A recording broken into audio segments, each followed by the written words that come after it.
साथियों नमस्कार, कैसे हैं आप सब लोग। मज़ामा केम छो कसा आहेस। साथियों आज एक इम्पॉर्टेंट टॉपिक पर मैं चर्चा कर रहा हूँ। एक सामान्य टॉपिक है बट है टेक्निकल।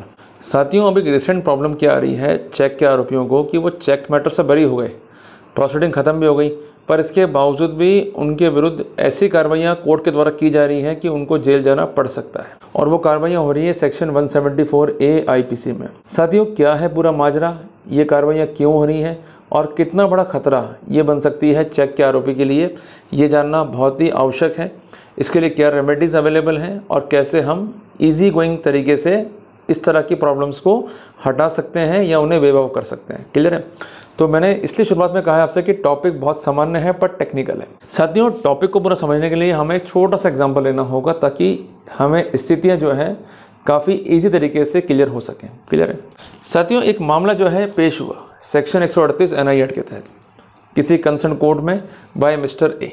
मिस्टर ए जो है उनका कहना यह था कि जो कंसर्न मिस्टर बी हैं उन्होंने मेरे साथ एक एग्रीमेंट किया और उस एग्रीमेंट के तहत एक प्रॉपर्टी जो है ख़रीदनी थी। अल्टीमेटली मैंने इनको पैसे दे दिए और इन्होंने मुझे प्रॉपर्टी हैंड ओवर नहीं करी, जिस कारण हमारे बीच में जो है डिस्प्यूट क्रिएट हो गया।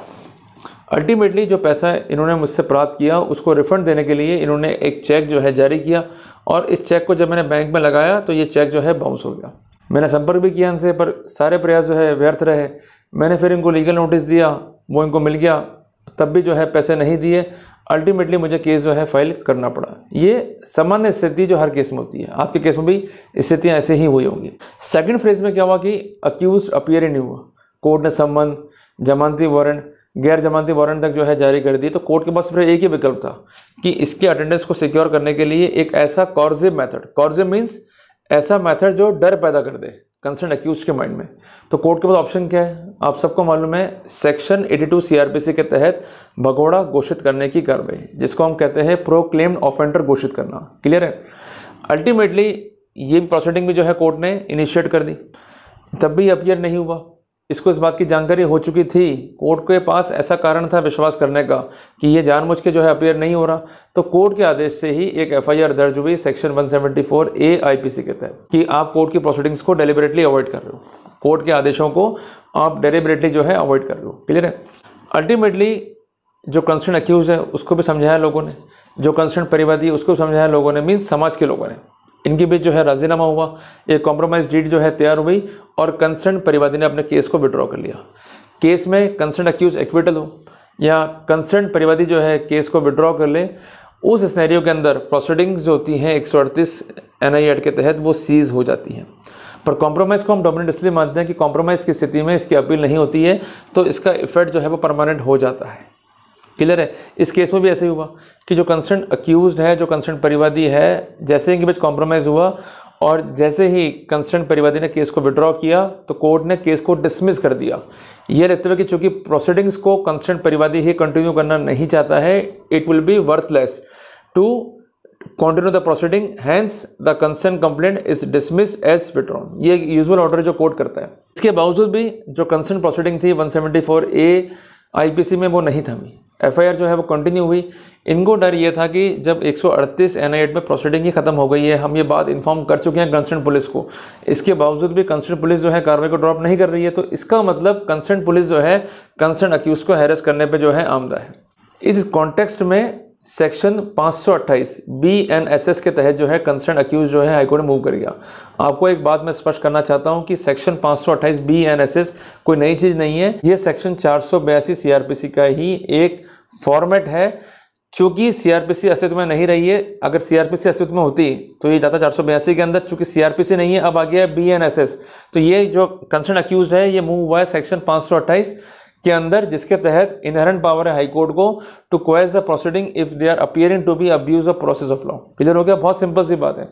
इसने कोर्ट से दो प्रार्थना करी कि मेरे केस में सेक्शन 138 से परिवाद दाखिल हुआ, मैं अपीयर नहीं हुआ, कोर्ट ने जो है प्रोसीडिंग इशू करी, मैं तब भी अपीयर नहीं हुआ, अल्टीमेटली मुझे भगोड़ा जो है घोषित कर दिया गया, उसकी प्रोसीडिंग्स जो है इनिशिएट हुई, तब भी अपीयर में नहीं हुआ, तो कोर्ट ने 174A IPC में प्रोसीडिंग्स को जो है इनिशिएट कर दिया। तो सेक्शन 174A IPC की प्रोसीडिंग्स जो है वो इंडिपेंडेंट नहीं है, वो आउटब्रस्ट है सेक्शन 138 NI एक्ट के तहत जो समन्स जारी हुए थे, जो प्रोसीडिंग्स जारी हुई थी, उसको नॉन कंप्लाइंस करने का। जब सेक्शन 138 NI एक्ट में कार्रवाई खत्म हो गई है तो 174A आईपीसी में कार्रवाई इप्सो फैक्टो ही खत्म हो जानी चाहिए थी। अगर वो नहीं कर रहे हैं तो ये अपने आप में अब्यूज़ प्रोसेस है। तो कोर्ट के सामने उन्होंने एक एग्जांपल रखा, वो जजमेंट था honourable Punjab and Haryana high court का, बलदेव बनाम स्टेट ऑफ हरियाणा नाम से जो है जजमेंट है, और पंजाब हाईकोर्ट ने इसको जो है डिसाइड करा 29/1/2019 को। इसमें भी ऐसा ही हुआ था कि सेक्शन 138 में कार्रवाई हुई, अक्यूज जो है अपीयर नहीं हुआ, कोर्ट ने इसको भगोड़ा घोषित किया, बाद में कॉम्प्रोमाइज़ हो गया, केस विड्रॉन हो गया, बट वो प्रोसीडिंग जो है वो कंटिन्यू रही। तो कोर्ट ने कहा कि अगर ऐसा है कि जहां पर कॉम्प्रोमाइज़ हो गया है, मेन केस जो है खत्म हो गया, तो उसका जो आउटब्रस्ट है उसको खत्म करना जरूरी है। अगर नहीं करते हैं तो ये प्रोसीडिंग का अब्यूज़ होगा। और ऐसे एक एग्जांपल और लिया गया यहाँ पर अशोक बनाम स्टेट ऑफ हरियाणा का जजमेंट के नाम से, जो कि साइटेड है S 2020 volume 4 RCR criminal page number 87। इसमें भी यही प्रिंसिपल जो है लेट डाउन हुआ। तो दोनों ही केस को ध्यान में रखते हुए कोर्ट ने लेट डाउन किया कि अगर केस है 138 NI एक्ट का और उसके तहत प्रोसीडिंग है प्रोक्लेमेशन की, बाद में राजीनामा होता है, केस विड्रॉन होता है मेन केस, तो वहां पर 174A आईपीसी की प्रोसीडिंग को कंटिन्यू करना अपने आप में ही प्रोसेस का अब्यूज है। तो कोर्ट ने यहाँ भी जो है प्रोसीडिंग को खत्म कर दिया। जब भी इस तरह के मामले हो रहे हैं 138 के, जहां पर आपका राजीनामा हो गया है और 174A आईपीसी में FIR वो खत्म नहीं हो रही, तो हम क्या करें? घबराने का नहीं है। सबसे पहले करना क्या है, जो आपका जजमेंट है प्रोसीडिंग खत्म होने का 138 NI एक्ट का, उसकी आप सर्टिफाइड कॉपी लें, क्लियर रहेगा आपको। दूसरी बात, एक मेमोरेंडम तैयार करना है पुलिस के नाम, मीन्स ज्ञापन या नोटिस, वो डॉक्यूमेंट जो है सबमिट करना है आपको। और उस डॉक्यूमेंट में जजमेंट जो मैंने आपको बताए हैं, ये जजमेंट तो है बलदेव बनाम स्टेट ऑफ हरियाणा का, जो कि है 29/1/2019 का। दूसरा है अशोक बनाम स्टेट ऑफ हरियाणा का, जिसका साइटेशन है 2020 volume 4 RCR criminal page number 87। इसको रिलाई करना है। और इसके अलावा जजमेंट नंबर 3 जिसको हम डिस्कस कर रहे हैं, वो है जर्नैल सिंह बनाम स्टेट ऑफ पंजाब, जजमेंट है 22/10/2024 का। इस पर भी आप रिलाई कर सकते हैं। जजमेंट भी जो है पंजाब एंड हरियाणा हाईकोर्ट का है। इसके बावजूद पुलिस जो है कार्रवाई खत्म नहीं करती है, फिर आपको हाईकोर्ट जाना है और 528BNS के तहत आपको याचिका पेश करनी है। डेफिनेटली आपको रिलीफ मिलेगा और ये रिजल्ट आपको मिलेगा 100%। तो इसलिए घबराए नहीं। आप घबराएंगे, इधर उधर भागेंगे, कंफ्यूज खुद होंगे, दूसरे को करेंगे, इससे बेटर है कि हम एक सिस्टमेटिक जो है वर्कआउट करते हैं। इस तरह के मामलों में जहाँ कॉम्प्रोमाइज़ है या कार्रवाई खत्म हो चुकी है 138 NI एक्ट में किसी भी कारण से, तो वहाँ पर आपको इस तरह के प्रश्नों को खत्म करने के लिए जो मैंने 5 बताया उसको फॉलो करना है, ताकि हमें कोई दिक्कत नहीं हो, हमारे राइट्स जो है अफेक्ट नहीं हो। क्लियर है? तो चीज़ सिंपल है बट टेक्निकल है। अगर फॉलो करेंगे तो निश्चित तौर पर आपको राहत भी मिलने वाली है। तो जल्दी मिलते हैं एक नए टॉपिक के साथ। टिल देन, जय हिंद, जय भारत।